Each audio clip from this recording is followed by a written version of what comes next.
की काँग्रेस आणि सावरकर हे आता थोडंसं अधिक कडवट वातावरण तयार होत चाललेलं आहे. टीका टिप्पण्या आता होत आहेत, सगळे दाखले सांगितले जात आहेत. पण हे नेहमी असंच होतं का? आणि याकडे आत्ताच्या नजरेतून बघताना तुम्हाला कसं वाटतं शरद पोंक्षे?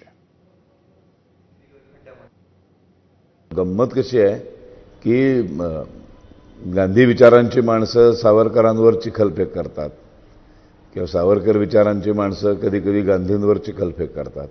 मुळात गांधी आणि सावरकर मात्र दोघंही एकमेकांचा खूप आदर करत होते.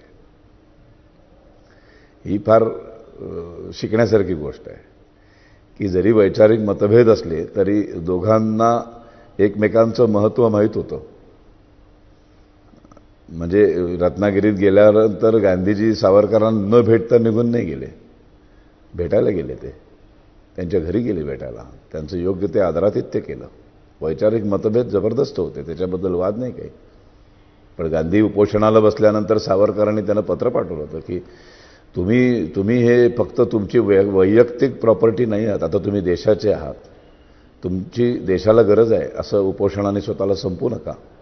हे सावरकरांचं वाक्य आहे. किंवा गांधीजींनी सावरकरांचा अनेक वेळेला आदर केलेला आहे. इंदिरा गांधी पंतप्रधान असताना त्यांनी पोस्टाचं तिकिटावर सावरकरांचं चित्र छापलेलं आहे. दादरच्या सावरकरांच्या राष्ट्रीय स्मारकाला इंदिरा गांधींनी वैयक्तिक बँकेच्या खात्यातून फार मोठी देणगी दिलेली आहे. एक अतिशय शोक संदेश पाठवलेला आहे. तर हे एकमेकांचा आदर करता आला पाहिजे. माझं या एकूणच महापुरुषांवरती चिखलफेक करण्यावर माझं हे मत आहे. आता ही अपेक्षा तर पूर्ण होईल की नाही हे तर